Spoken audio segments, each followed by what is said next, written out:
Today's episode is sponsored in part by Morgan Stanley, Revolve, and Spectrum. What should I do with my money from Morgan Stanley makes getting financial advice feel less intimidating. Search for What Should I Do With My Money in your podcast player. Revolve is my all-time favorite place to shop for my dream wardrobe. Head to revolve.com/goaldigger to shop my favorites and get 15% off your first order with the code GOALDIGGER. Spectrum Business keeps your business connected with reliable service you can count on. Visit spectrum.com/free for life to learn how you can get business internet free forever. As always, you can find all of our amazing deals in the show notes. Now, let's get into it. This episode is supported by What Should I Do With My Money from Morgan Stanley. Okay, can we just talk about how money is legitimately one of the hardest topics to bring up? Like, even when you think you have your stuff together, there's always this really weird awkwardness around it. That's why I am obsessed with this podcast. It actually makes money conversations feel approachable. I recently listened to an episode about affording multiple big life things at once, like a wedding, a house, and IVF, if they were all happening at the same time. And honestly, it hit home. So many people are wondering, can we actually have it all without sacrificing our sanity or our savings? What I love is that they bring in real experts who help break down these massive costs into actual doable steps. It's like having a money mentor in your ear who gets it. Search for What Should I Do With My Money in your podcast player. We'll also include a link in the show notes. Many thanks to What Should I Do With My Money and Morgan Stanley for their support. So I think slowing down and giving ourselves these margins of time can be life-changing, because like you said, we can begin to touch in and remind ourselves what matters to us. And I think that is really at the heart of being a relaxed woman. I'm Jenna Kutcher, and I help you trade hustle for purpose and build a business that gives you the life you actually want to live. From a $300 Craigslist camera to a 7-figure business I run from home, I've learned that success isn't just about what you do, it's about how you live. Here, you'll get strategies that work, systems that give you your time back, and steps that turn your effort into results and impact. If you're ready for clarity, confidence, and a business that feels as good as it looks, you're in the right place. This is the Goal Digger Podcast. What if the very thing you've been avoiding, which is slowing down, was actually the key to creating the life and the business that you've been working so hard for? We live in a world where rest has been branded as being lazy, where women, especially ambitious women and entrepreneurs, are expected to do it all, to run the business, to raise the kids, support the family, maintain friendships, and keep it all looking effortless. But beneath the surface, so many of us are exhausted, overwhelmed, and quietly wondering if we'll ever feel enough. My guest today, Nicola Jane Hobbs, is here to challenge that narrative. Nicola is a chartered psychologist with a master's degree in sport and exercise psychology, and she spent more than a decade supporting women's health and well-being through yoga, meditation, and therapeutic practice. She's also the founder of The Relaxed Woman, a movement and community dedicated to helping women recover from stress and burnout. Her new book, The Relaxed Woman, blends psychology, neuroscience, and real-life stories to show how rest isn't weakness. It's actually a radical act of healing, freedom, and joy. And if you're someone who has tied your worth to your productivity, this conversation is going to feel like a breath of fresh air. Today, Nicola and I are unpacking why rest feels so hard for women, why female entrepreneurs in particular struggle to switch off the most, and the practical rituals and strategies we can use to make peace with rest. So if you are somebody who has ever felt guilty for slowing down, or if burnout has been lurking in the background of your business journey, this episode is for you. Nicola Jane Hobbs, welcome to the Goal Digger Podcast. Nicola, let's start with this. And here's what I really want to know is what truly is a relaxed woman? Because I think when people hear that phrase, they might picture somebody who maybe doesn't have ambition, who maybe doesn't have a lot of drive, maybe even someone who's given up. And so when you say a relaxed woman, what do you actually mean? Oh, that's such a beautiful question. And exactly what you said about the lack of ambition. I think as I went into this research and into this work, that was my fear, was that what happens if I lose all my ambition Yeah. and all my drive? But I began to realize that actually that's a lot of the cultural narrative around relaxation. For example, a lot of us believe that resting is lazy or we have to earn our rest. And what actually came out of the research is that to be a relaxed woman, it's a way of being and it is a process of, I suppose we could say it's a woman who is consciously untangling her sense of worth from her productivity. And she's learning to relax without guilt or anxiety. And I love how the origin, so the etymology of the word relaxed, comes from the Old French relâcher, which means to release, to liberate, and to set free. And I think that really gets to the heart of what it means to be a relaxed woman. A relaxed woman is a woman who is free. Hmm. Your work has deeply transformed my life. And even if I only had a few sentences that you've written, I feel like that alone has changed my life. You really shifted something for me. And I think I discovered it through my sister, where, and you can say your line because I don't want to mess it up. But the premise of instead of asking yourself, have I worked enough to deserve rest? Ask yourself if I've rested enough to do my best work. And when I learned that and really started to contemplate that thought, that shifted so much for me. I mean, it's revolutionary and it's so simple. And I think that that is why it hits deep, especially for women who are achievers in their nature, maybe competitive or driven. Tell me, like, just walk us through that thought alone. Yeah, so I think so many of us, like you said, we're constantly, even on a subconscious level, asking ourselves, have I worked hard enough to deserve rest? As if rest is something that we need to earn by finishing our to-do list or achieving all our goals. And I remember one day I was sitting down just to respond to some emails and I'm a psychologist, so they're with clients, and it's important that I show up even in emails as someone grounded and with access to as much of my kind of knowledge and compassion as possible. And I was feeling tired, and I remember thinking, I haven't rested enough to do my most loving and meaningful work. And so that was what really helped me flip the kind of the or completely reframe that way of thinking of have I worked hard enough to deserve rest into have I rested enough to do my most loving and meaningful work. Mm. And even the research shows us that when we're in this sympathetic fight or flight state, which many of us are living in just from the nature of the speed and the pressures of modern life, we can't do our best work because we don't have access to higher brain regions as well as emotional brain regions that allow us to be more compassionate. So I think it makes sense on a scientific and psychological level, but also on an experiential level of we want to enjoy our work rather than it being something that constantly pulls us away from what matters to us and deeper into depletion. Yeah. Oh, I mean, that it's again, it's like simple and yet so complex in the entanglement of our lives and the conditioning and what we've been taught. And so it's just so life-changing. I want to know what happens. So when I think about entrepreneurship, for me specifically, like so much of my self-worth has been tied up into my productivity, right? Like I have even told my husband, I was like, there is something about me where like I want to be the most productive person every minute of the day. Like I am thinking about how I can take the least amount of steps to get from one space to the other. I'm carrying 8 million cups. I'm thinking through how do I, buckle my seatbelt fast enough to get these things done. Like my brain is just wired for productivity. And what's interesting is that I think for entrepreneurships, obviously, our income is usually tied to us showing up. For many of us, that is the requirement to earn a living.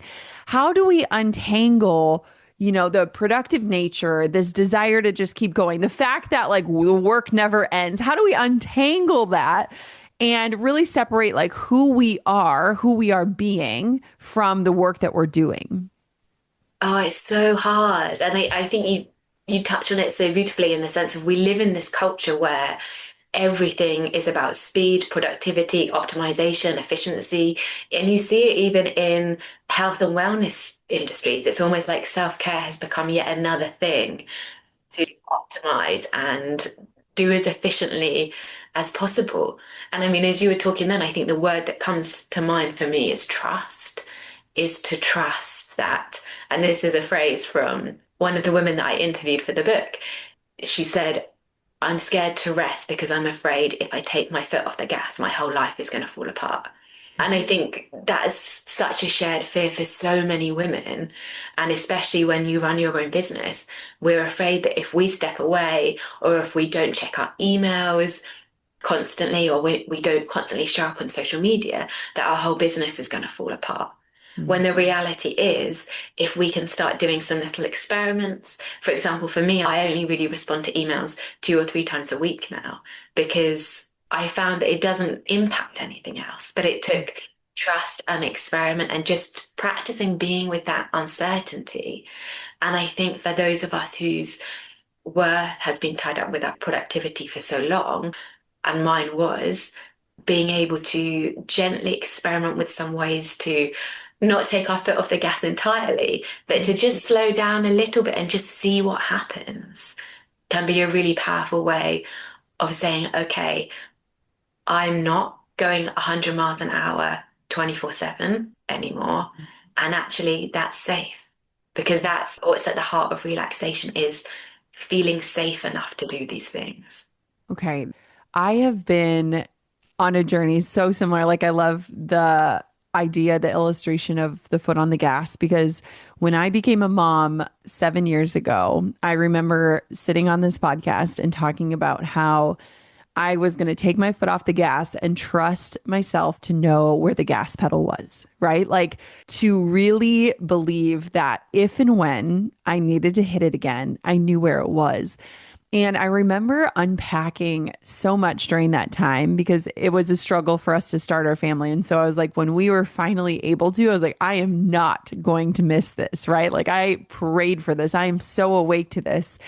And I remember really thinking about, like, why as women is this so hard to trust ourselves? And I felt like for me, women are sold this lie of like, our big break. Like, if we say no to things, we're going to miss the big break. And you think about like so many movies and even like, the funny Hallmark movies of like, she waltzes into the coffee shop and she meets the man and the man changes her life and all these different things. And it's like all of these different illustrations in our lives of like, you need to be everywhere and say yes to everything because you never know what your big break will be.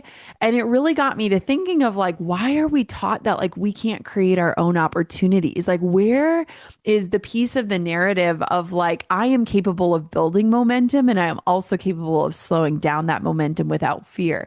And it was just a really interesting time in my life. And I feel like right now, 7 years later, I'm at a very similar stage of my life where I thought that once my kids were in school, I would be hitting the gas pedal again. Like, that was my thought, is like, be present, be awake, be here for all of this. And once those kids are in school, you're going to have so much time. It's going to be like retirement in a sense. You're going to hit the gas pedal again.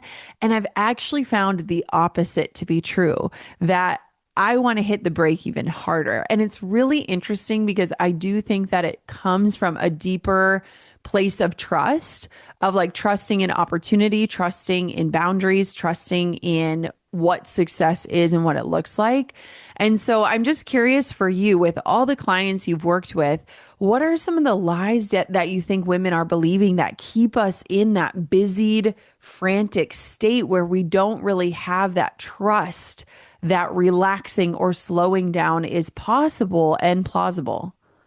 Yeah, oh, that's beautiful what you shared. And I can completely relate to what you said about it's almost like what we touched on earlier is you haven't lost your ambition. Yeah. Your ambitions have shifted direction. So like for me, I'd say I'm just as ambitious as I ever was, but I'm ambitious to have a restful life.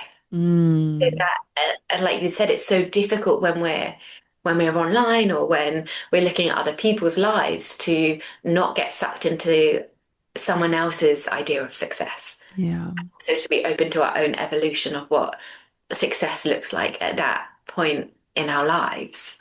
But I mean, I think in terms of the lies, ultimately, if we keep peeling back the layers, it's you're not good enough. I think that the sense of inadequacy and worthlessness that we've absorbed over the years from so many sources, often from childhood and growing up, and it could be tiny comments, or it could be more of just the cultural energy around women having to work so much harder and having to juggle so many different things, that of course it feels like we're going to fail. And it's actually really empowering when we decide what matters to us Yeah. rather than thinking we have to do it all. You know, it's interesting. I love the start of your book where you're just like, I've never known a relaxed woman. And I think that it's so true. And it's easy for somebody listening to be like, well, good for you if you have the ability to relax. I don't. And one of the reframes that you do so beautifully is it's not about doing less, it's about the state of your being, right? Because there are so many layers of privilege. There are so many different areas of life where it really isn't possible in terms of narrowing your to-do list, right? Like, how lucky are we to say, like, hey, I'm just not going to log in today, right? Some people don't have that privilege. But one of the reframes that I think is so powerful that would literally touch anybody listening to this is it isn't about necessarily doing less, right? It's about the state of being. Talk to me about that a little bit more. Yeah, so I see relaxation as a way of being. And I think relaxation is really difficult to experience unless we have some kind of definition for it. And because it's something that hasn't really been spoken about that much. It's never been researched, so there's not really a clear definition of it. So I think of relaxation as aliveness without tension. So it's almost a sense of knowing that we have this to-do list and it doesn't have to be finished before we can relax. And that ties into this sense of mental rest. So I think a lot of women, especially if we're entrepreneurs and we're building our own business, there's always going to be something to do. There's always going to be something that we feel inspired to build or to create. And so our minds are constantly working. And so I think no matter where our limitations or privileges are, is if we can learn to give our brains a break, that's going to help us feel so much more recharged. And there are a couple of different ways that we can do this. So one of them is beginning to notice our stress-inducing thoughts. So for me, one is I haven't got enough time. If that thought pops up, that then triggers a stress response in my body. Or I've got so much to do. That's another thought of mine that will trigger that stress response. And then being able to meet those thoughts with self-compassion. So it might be that we just put a hand on our heart and just say, take your time, there's no rush, and speak to ourselves like we would to a child. And also for mental rest, I love the idea of what's called noting. So almost noting what your mind is doing. So it might be that it looks like you're relaxed. Say you're, I don't know, resting on the sofa watching a movie with your kids, but your mind might be worrying about the thing you've got to upload or the mistake you made in an Yeah. email or something. There's always something that place that our mind tends to wander to. And if we can catch ourselves and begin to note, so it might be worrying, planning, comparing, thinking, whatever the mental process is that our mind is doing, it just helps us to step away from the story and come back to lying on the sofa watching the television with our kids. Yeah, I love those thoughts because I feel like with a deeper level of awareness and even just like simply noticing, you start to see patterns and trends. You start to see triggers. You start to like see the areas too where like you've almost built up a system that works against you. Like, what am I up to in this, right? Like, why am I putting crazy deadlines on something that doesn't matter? Or why am I setting myself up in this way? And it's interesting because I think it requires even just a few seconds of pause. And I notice, when I wrote my book a couple years ago, the thought process was around like women are afraid to ask, how am I really? Because they're afraid that the answer might be, I'm not well, right? Like it isn't good, or like this life isn't what I thought it would be. And I just think about how we're so quick to fill every second of our days with sound, with social media, with our phone. Like our phones travel with us everywhere, that we don't even get quiet with ourselves. And just having those minutes to like check in and to do it often, I feel like that is such a game changer, because we all have loops and patterns that our brains are on, right? And I think so many of them keep us overworked and under-rested. And if we don't even ponder them or notice them, it's like, how do we break that cycle? What's your advice? You have a clinical background in this. So I think that is where people so often hit burnout, and that Yes. such a huge point of questioning, kind of, is the way I'm living the way I want to continue living? Yes. But we want to begin to see rest as something that's proactive so we don't get to a point where we burn out. And so, I mean, I think like for me, what I've learned to do is everything, especially I've got a toddler, so everything always takes longer than I think it's going to take. Always. And so for me, I know that rushing is a huge trigger for stress, and it is for everyone because when we rush, we get sucked into what researchers called an attentional vortex, which means that we lose connection with what matters, and instead we get distracted and pulled into our phone, or we lose ourselves in other people's demands, or an email pings up and pulls us away from the deep work that we want to do.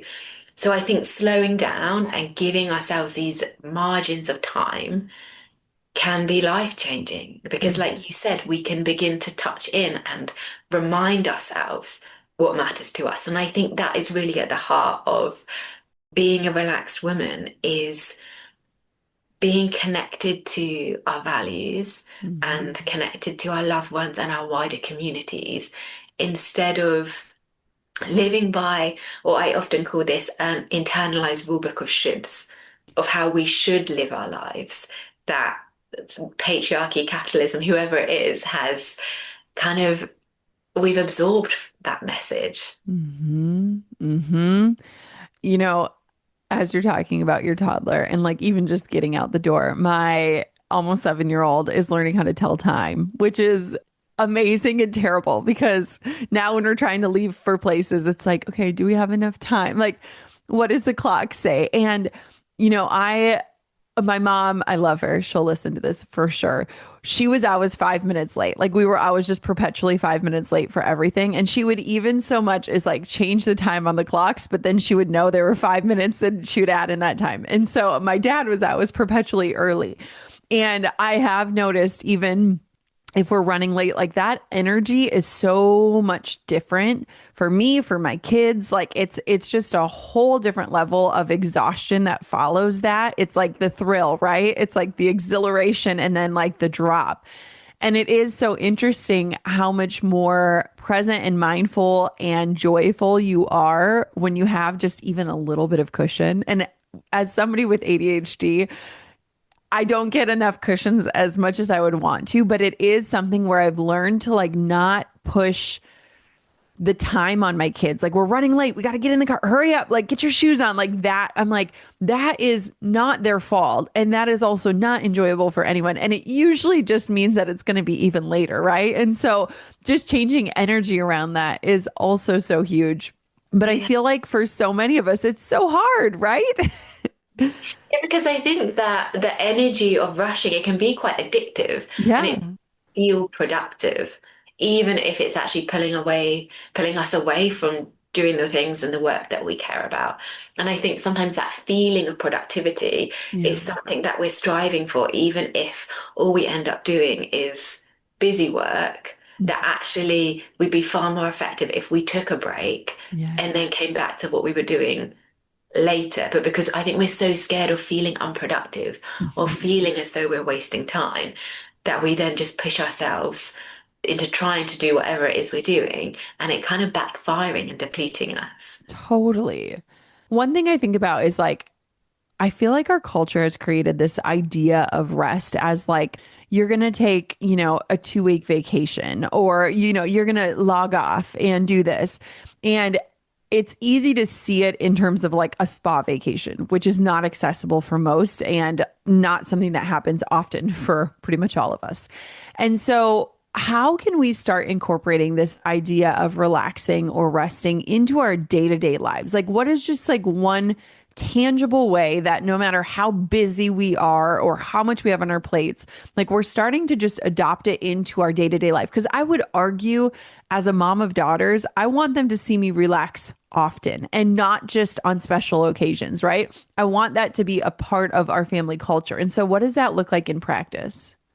So it can be as simple as using the breath. And I think when I work with moms and they're feeling that stress energy come on, I say to them, exhale as if you're blowing through a straw. And it slows down. And I think even just that can remind us and bring us back to our center and remind us that we're not being chased by a tiger. The thing is, everyone finds different things relaxing, especially if we've experienced trauma or we're neurodivergent. It might be that actually something that looks restful to the outside world, like lying down on a sofa, that you've still got a lot of the fight or flight energy going on inside. So what I think it's really helpful to kind of at the end of the day, every so often to reflect on, okay, what helped me feel restful today? When have I felt most relaxed? And so for me, when I did this recently, it was actually going and picking raspberries. So we've Yeah, got a list. yeah. I'm never going to find that in a book or it's some generic piece of advice. Go and pick raspberries to Yes. relax. So I think that can be really powerful in beginning to think about how can rest be accessible for me Yeah. in my life in a way that actually helps me relax. Mm.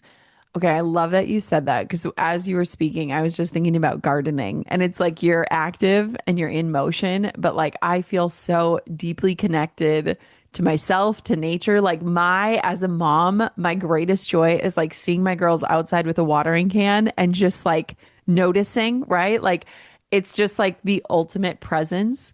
And so I think it is important to talk about like relaxing isn't just like becoming a couch potato, right? Or like rotting on the couch while you watch Netflix. I think for a lot of people, rest and relaxation might be active, but just a different type of active. And for me, that resonates again as somebody who is like someone who likes to be in motion.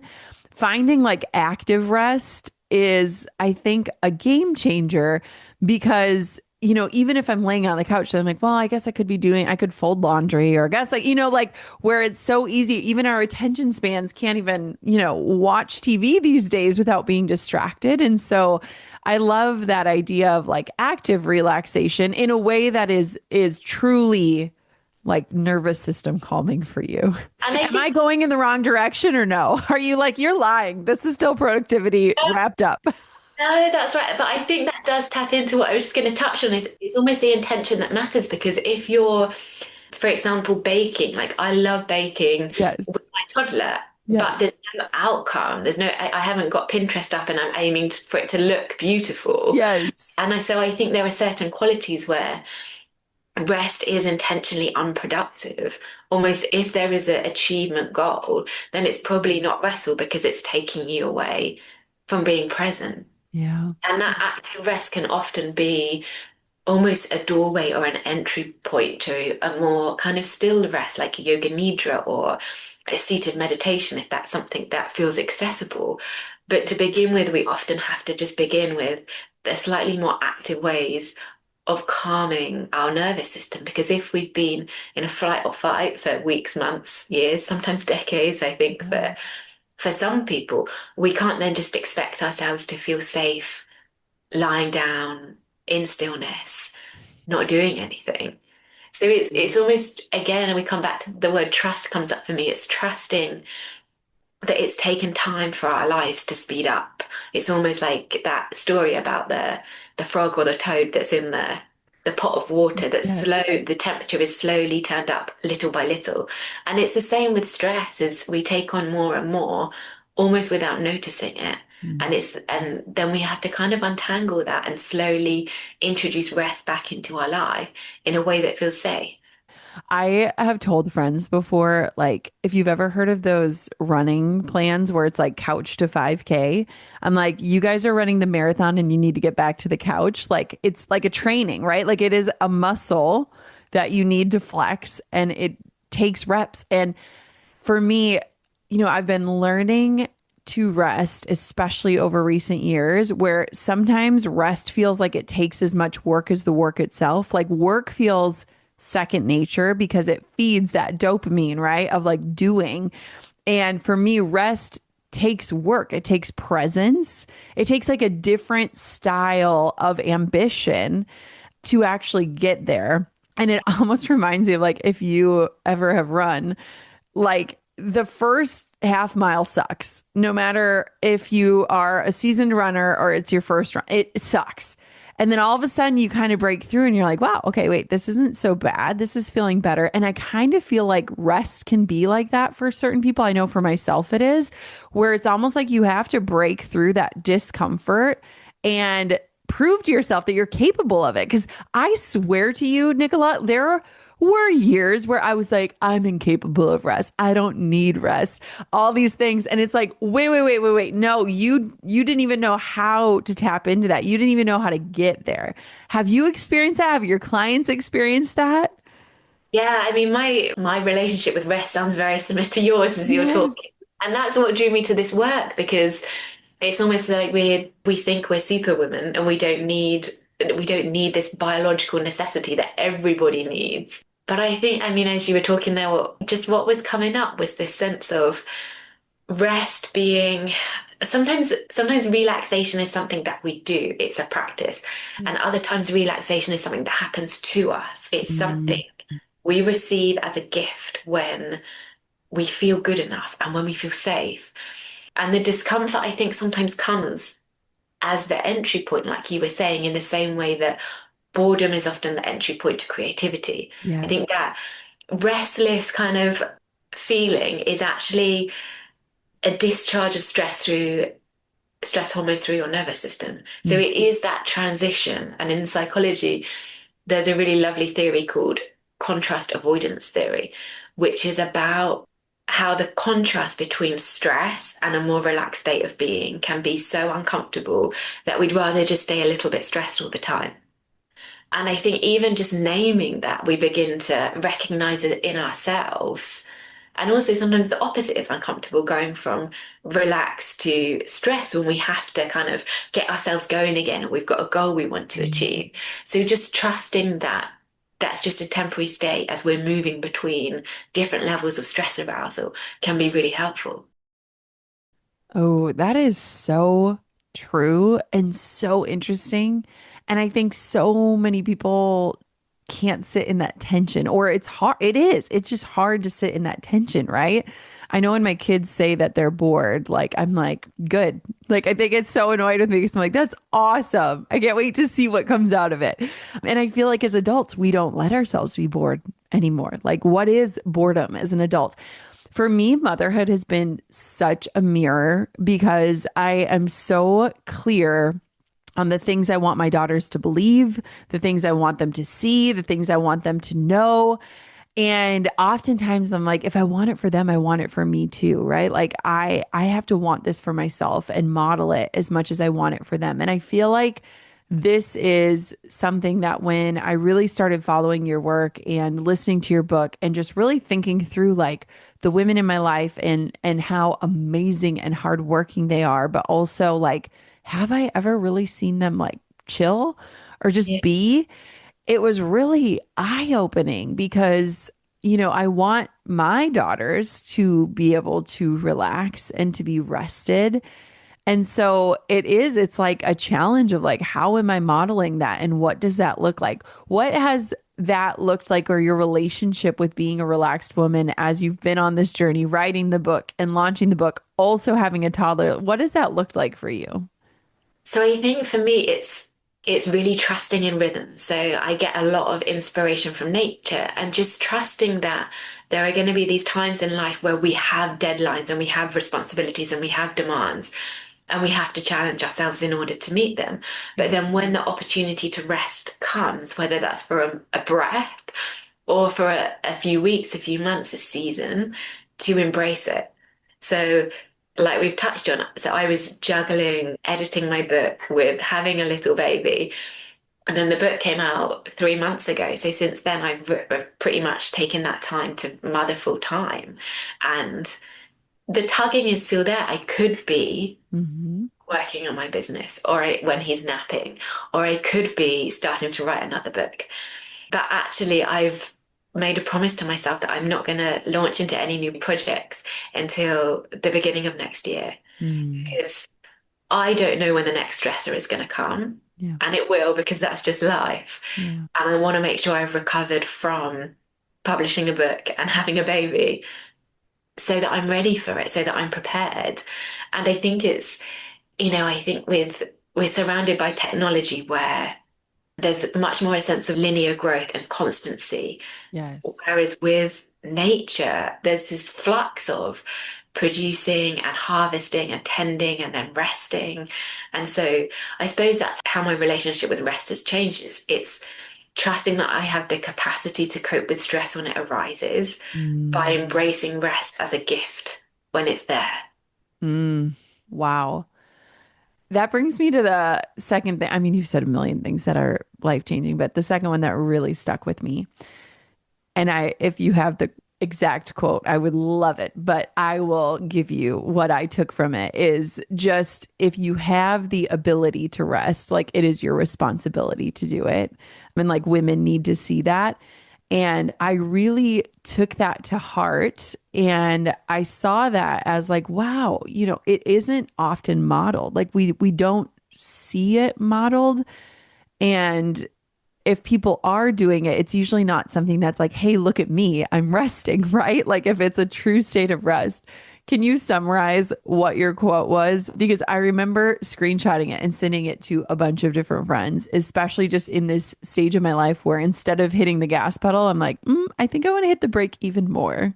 Yeah, so it was just this sense of if I have the privilege of resting, then I have the responsibility to do so because if I work through lunch, reply to emails out of hours, never ask for help when I'm struggling, then I'm normalizing these things for other women.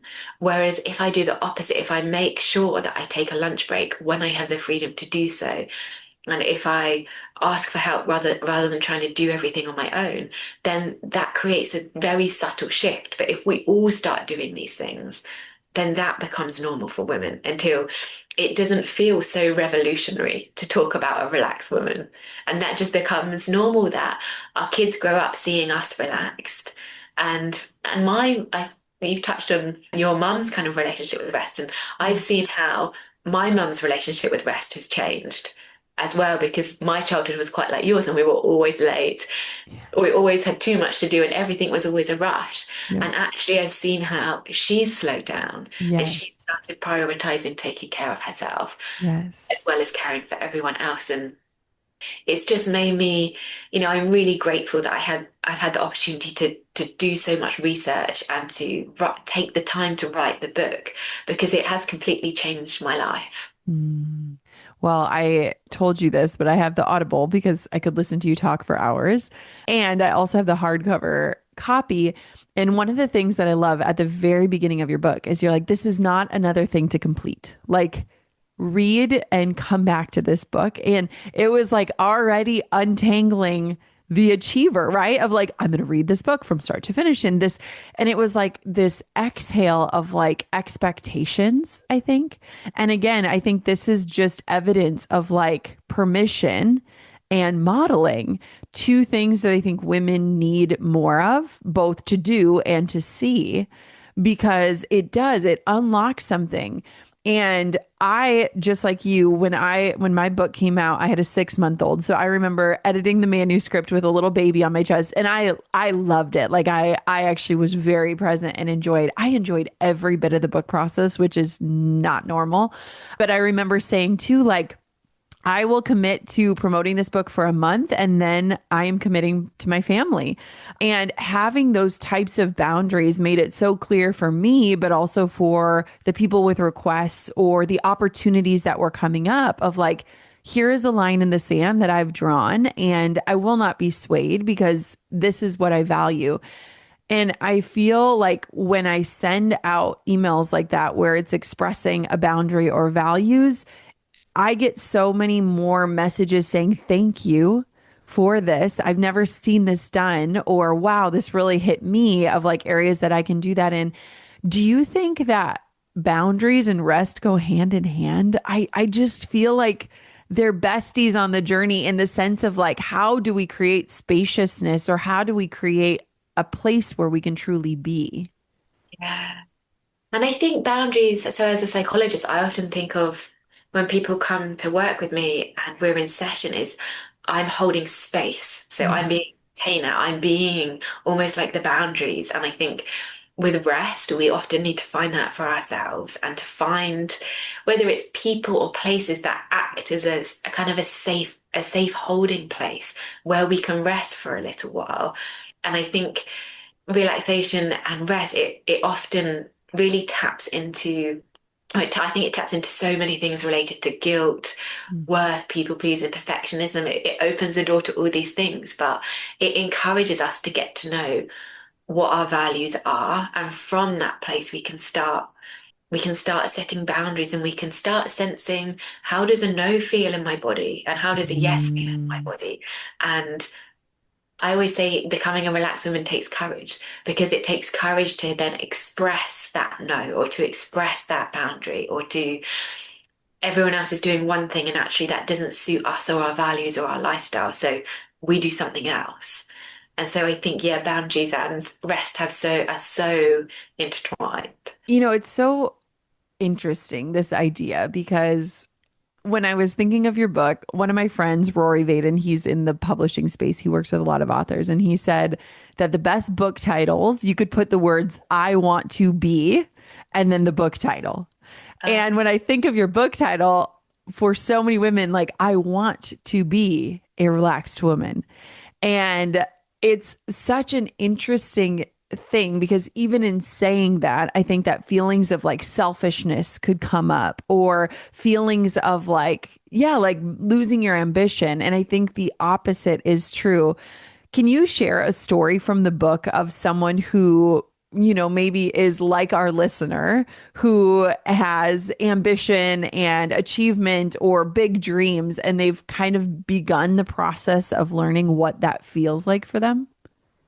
Yeah, so I share a story of one of the women that I work with, and she's an illustrator. So she is very naturally creative and she loves her work, and she's a very perfectionist, like a lot of the women that I work with. Mm. And she would work all hours, had different jobs just to try and make ends meet. And then more and more, she started to actually trust that creating a business from the thing she loved the most was a possibility. And we worked with, like, we touched on boundaries, we put in boundaries in place for when she would practice her art. And I don't work with her anymore, but she emailed me not long ago, and she has a wedding invitation business. And that's how Oh, it emerged. And it wasn't necessarily, she didn't have a 10-step plan, or yeah. she didn't have strict deadlines. It was just, this is what unfolds and this is what arises when I allow myself to rest, and that allows me to do my best work. Thank you so much for coming on this show. If somebody is listening today and they have 10 minutes before their next appointment or their next thing, what is one thing that they could do to start their journey beyond buying your book and getting the Audible? I would say be still. If you've got 10 minutes, just be still. Just sit there. Maybe even, I think sometimes it's really beautiful just to put your palms over your eyes. Mm. Um, and it helps you block out so much stress and stimulation comes in visually. So just by covering our eyes, it instantly helps us feel calm. So there's so much, I think, if you've only got 10 minutes, there's probably so much that's already on your to-do list. So just allow yourself 10 minutes to just be still and be where you are. Where can everybody find you and connect with you and be impacted by your work? Give us all of the places. So I have a website called therelaxedwoman.com, which is where I offer courses and coaching for women just to help them on their relaxed woman journey and to prevent burnout. And then Instagram, I'm under Nicola Jane Hobbs. Awesome. Thank you so much for writing this book, for doing this meaningful work, and thank you for changing my life. Oh, no, thank you for having me and for having this conversation. We need to talk about rest more. Yes. I'm not kidding when I say that Nicola's work has changed my life. Like even just those two sentiments that we shared in this episode, I think about them all the time. And I have done so much work in untangling my deep desire to be productive, in really understanding just how beautiful and sacred and beneficial rest is and how different it can look for each of us.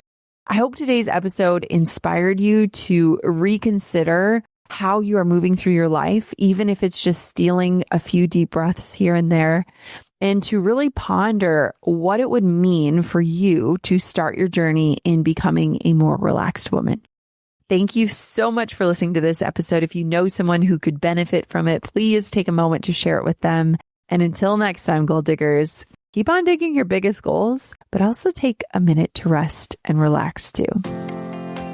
Thanks for listening to the Goal Digger podcast. I hope today left you inspired and equipped with something you can put into action as you build a business that truly supports your life. If this episode resonated with you, here's how you can help the show reach even more entrepreneurs. Hit follow, share it with a friend who's building something meaningful, and if you're feeling generous, leave us a review. Those reviews help other listeners discover these conversations when they need them the most. This show has become so much more than I ever imagined, and it's because of listeners like you who show up and share. You are helping build something that will inspire entrepreneurs for years to come. For show notes, links, and resources, head to goaldiggerpodcast.com. Keep digging your biggest goals. The world needs what you're building.